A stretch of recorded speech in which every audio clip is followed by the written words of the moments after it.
নমস্কাৰ ছাত্ৰ-ছাত্ৰীসকল সকলোৰে কাৰণে নতুন এটা ভিডিঅ'লৈ স্বাগতম জনাইছোঁ মই অনুপম দাস এছিষ্টেণ্ট টিচাৰ আজি ছাত্ৰ-ছাত্ৰীসকলৰ উপযোগী হোৱাকৈ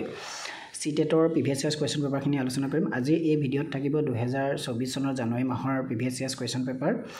আছামিজ পৰীক্ষাৰ্থীসকলৰ কাৰণে এখন ইনষ্ট্ৰাকচন ইয়াত সবিশেষ লিখাই আছে যে 6 নম্বৰ পইণ্টত ইয়াত দিছে যে 60টা কুৱেশ্যন থাকে যদি ইয়াত 60টা কুৱেশ্যনৰ আছামিজৰ পাৰ্ট দুটা আছে 4th নম্বৰ আছামিজ আৰু যেটো 5 পাৰ্ট নং তাতো আছামিজ আছে এটা এডমিটত যদি তোমাৰ ল্যাঙ্গুৱেজ অন আছামিজ দিছে তেতিয়া হলে ইতিমধ্যে মই কোৱা নিচিনাকৈ 91 ৰ পৰা 120 আৰু যদি ল্যাঙ্গুৱেজ টু আছামিজ দিয়া হৈছে তেতিয়া হলে 121 ৰ পৰা 150 অন্যটা ভিডিঅ'ত মই সবিশেষ আলোচনা কৰিবলৈ যত্ন কৰিম যদি ছাত্ৰ-ছাত্ৰীসকলে ইচ্ছা কৰে কমেন্ট কৰিবা আৰু আজি যেহেতু প্ৰিভিয়াছ ইয়াৰ্ছ কুৱেশ্যন পেপাৰৰ প্ৰথমটো ভিডিঅ' মই আলোচনা কৰিবলৈ লৈছো আগৰ বিগত বৰ্ষসমূহতো এনেদৰে আমি সিটেটৰ কিছু কথা আলোচনা কৰিছিলোঁ আমাৰ যি চেনেল আছে চেনেলৰ প্লেলিষ্টত চালে গম পাবা আৰু আগন্তুক দিনত আমি প্ৰিভিয়াছ ইয়াৰ্ছ কুৱেশ্যন পেপাৰবিলাক আলোচনা কৰি থাকিম যাৰ ফলত ছাত্ৰ-ছাত্ৰীসকলে পৰীক্ষাত কিছু কথা বুজি পায় আৰু পটককৈ এনসাৰখিনি যাতে কৰিব পাৰে তলত দিয়া পেৰাগ্ৰাফটো পঢ়ি 91 ৰ পৰা 99 লৈকে দিয়া প্ৰশ্নসমূহৰ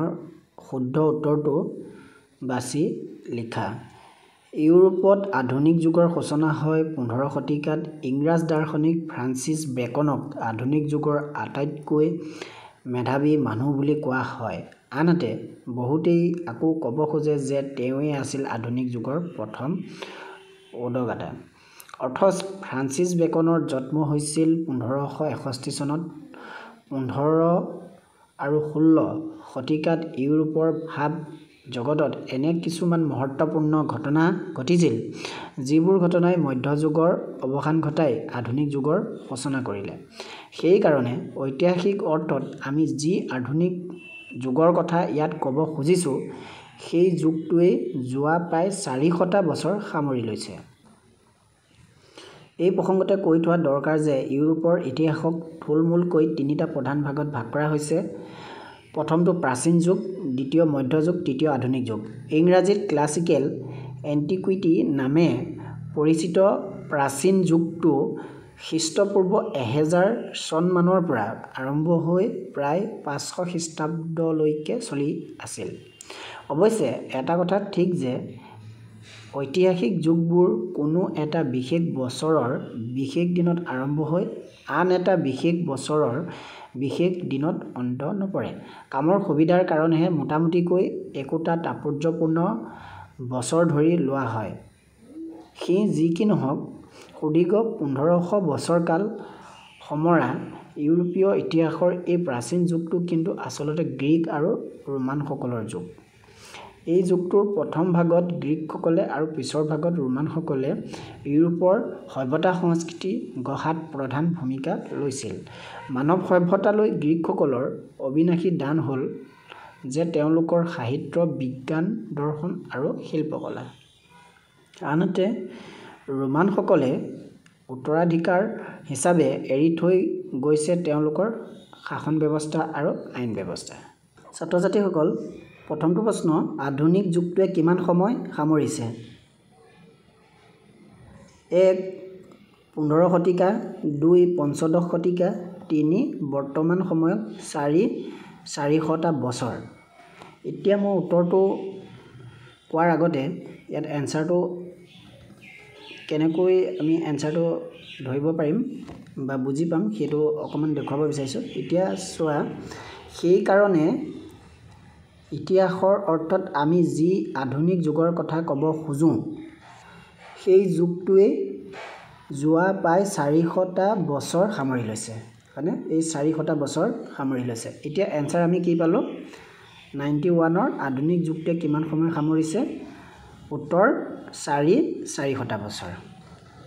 এনেদৰে টিকটো আমি কৰিব লাগিব তেতিয়া আমাৰ ভুল হোৱাৰ পৰা প্ৰায় দূৰত থাকে বহুখিনি প্ৰশ্নৰ উত্তৰ শুদ্ধ হ'ব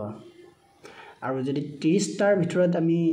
28টা মান যদি শুদ্ধ কৰিব পাৰো তেতিয়ালে বাকিখিনিত আমাৰ নম্বৰটো মিলি যাব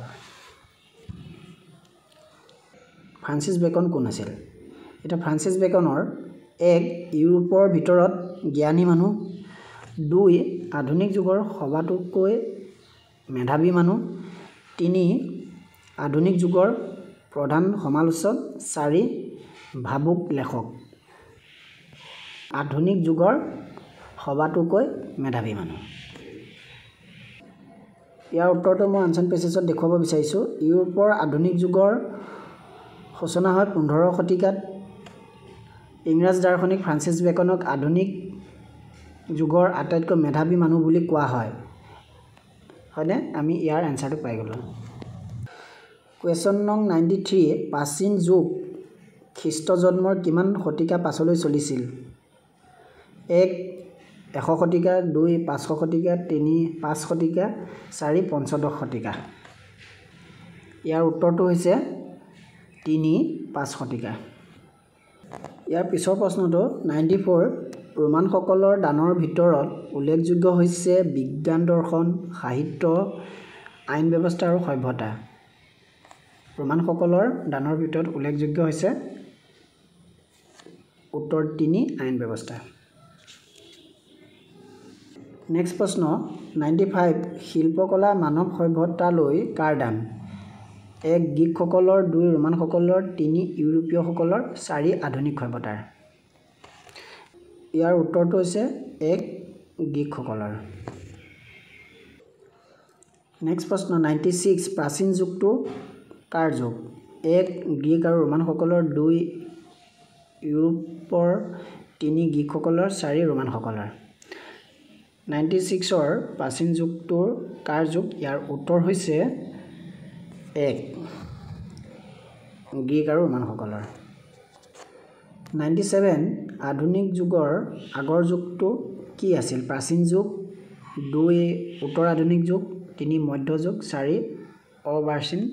যুগ 97 ৰ উত্তৰ হৈছে 3 মধ্য যুগ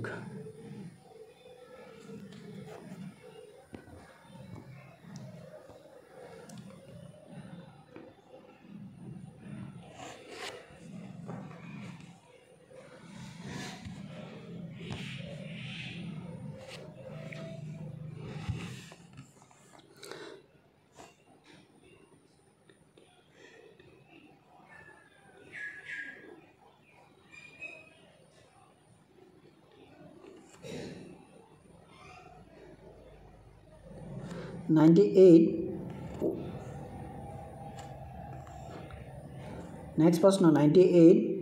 উত্তৰাধিকাৰ শব্দটো ভাঙি দেখুৱালে পোৱা ৰূপটো হৈছে 1 উত্তৰা যোগ ধিক্কাৰ 2 উত্তৰ যোগ অধিকাৰ 3 উত্তৰাধিক যোগ আৰ 4 উত্তৰ যোগ আধিক যোগ আৰ 98 ৰ উত্তৰটো হৈছে উত্তৰাধিকাৰ শব্দটো ভাঙি দেখালে আমি পাওঁ উত্তৰ 2 উত্তৰ যোগ অধিকাৰ নেক্সট প্ৰশ্ন 99 অৰ্থাৎ 8 পেৰাগ্ৰাফৰ শেষৰটো প্ৰশ্ন ফ্ৰান্সিছ বেকন প্ৰাচীন যুগৰ অৱসানৰ কিমান বছৰ পাছত জন্ম হৈছিল উত্তৰ 1 প্ৰায় 1500 বছৰ 2 প্ৰায় 1000 বছৰ প্ৰায় 1561 বছৰ 4 প্ৰায় 500 বছৰ ইয়াৰ উত্তৰটো হৈছে ফ্ৰান্সিছ বেকন প্ৰাচীন যুগৰ অৱসানৰ প্ৰায় 1000 বছৰ পাছত জন্ম হৈছিল এনসাৰ 2 ছাত্ৰছাত্ৰীসকল আজিৰ ভিডিঅ'টো ইমানেই আছিল পৰৱৰ্তী ভিডিঅ'ত আমি 2024 বৰ্ষৰ জানুৱাৰী মাহৰ যি সিটেটৰ পৰীক্ষা সেই সিটেটৰ পৰীক্ষাৰ পেপাৰ 1 ৰ অৰ্থাৎ এলপিৰ পৰ্যায়ৰ যিখন পেপাৰ আছিল তাৰ প্ৰথমটো আসামিছৰ পাৰ্ট নং 4 ৰ প্ৰথমটো পাৰ্ট আলোচনা কৰিলোঁ ইয়াৰ পিছৰটো আনচিন পেছেজ এটা কবিতা থাকে আৰু সেই কবিতাটো আমি আলোচনা কৰিবলৈ যত্ন কৰিম আমি ভিডিঅ'বিলাক সিৰিজ আকাৰে দি যাম 1 2 3 4 কে তোমালোকে সিৰিজ আকাৰত পঢ়ি যাবা আৰু সেইখিনি নোট ডাউন কৰিবা আৰু প্ৰেক্টিছ কৰি থাকিবা তেনেদৰে প্ৰেক্টিছ কৰি থাকিলে যিকোনো আনচিন পেছেজ কৰিবলৈ সহজ হ'ব গতিকে ছাত্ৰ-ছাত্ৰীসকল ভিডিঅ'টো ভাল পালে লাইক কৰিবা শ্বেয়াৰ কৰিবা আৰু কিবা জানিবলগীয়া থাকিলে কমেণ্ট কৰিবা আৰু আমাৰ চেনেলটো সাবস্ক্ৰাইব কৰিবা পৰৱৰ্তী পৰ্যায়ত নতুন ভিডিঅ'ত পুনৰ লগ পোৱাৰ প্ৰতিশ্ৰুতি আজি ভিডিঅ'টো ইমানেই ধন্যবাদ